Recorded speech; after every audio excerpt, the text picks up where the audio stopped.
আমরা সোশ্যাল মিডিয়াতে দেখেছিলাম আসলে পুরোটাই ভিন্ন। অস্তিত্ব টিকিয়ে রাখার জন্য নিজের শক্তি দিয়ে তুমি চলতে পারো। ইরানের রাজধানী তেহরান এখন অবস্থান করছি। বাংলাদেশ সরকারের পক্ষ থেকে ডেলিগেট আছেন এখানে। আমি একটু সংক্ষেপে জানতে চাচ্ছি ইরান সম্পর্কে কি শুনেছেন এবং এখানে কি দেখেছেন, আমাদের দেশের জন্য কি দরকার। আমি শুরুতে আসছি আমাদের তরুণ ইয়ং এমপি হানজালা ভাই, হাজী শরীদুল্লাহ সাহেবের বংশধর। আলহামদুলিল্লাহ, আমি ভাইয়ের কাছ থেকে শুনবো।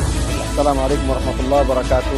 ইরান তেহরান শহর থেকে সবাইকে শুভেচ্ছা জানাচ্ছি। আমরা আসলে ইরান সম্পর্কে যেটা আমরা সোশ্যাল মিডিয়াতে দেখেছিলাম আসলে পুরোটাই ভিন্ন। সোশ্যাল মিডিয়াকে ইরানকে একটা বিধ্বস্ত দেশ হিসেবে দেখানো হয়েছে, বিধ্বস্ত দেশ, এখানকার কালচার সমস্যা, এই অনেক কিছুই দেখানো হয়েছে। কিন্তু আমরা সচক্ষে এসে দেখলাম যে আসলে পুরোটা ভিন্ন। ইরানের মানুষ, তাদের ব্যবহার খুব ভালো, অতিথিয়ত খুব ভালো। ইভেন এই জায়গায় একটা স্যাংশন খাওয়া একটা দেশে আমরা দেখলাম যে এখানে যতগুলো গাড়ি দেখছি, তো জিজ্ঞাসা করলাম যে ভাই এই গাড়িগুলো কোত্থেকে আসে। তারা বলল যে এটা ইরান নিজে তৈরি করে, ইরানের গাড়ি ইরানেই চলছে।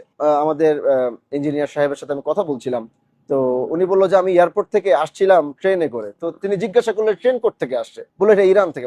একটা সেংশন খাওয়া এত লম্বা একটা সময়, কিন্তু তারা থেমে যায়নি। আমরা ইরানে আসে একটা জিনিস শিখতে পারি যে তোমার উপরে যত ঝড়ঝাপটাই আসুক, তুমি নিজের অস্তিত্ব টিকিয়ে রাখার জন্য নিজের শক্তি দিয়ে তুমি চলতে পারো।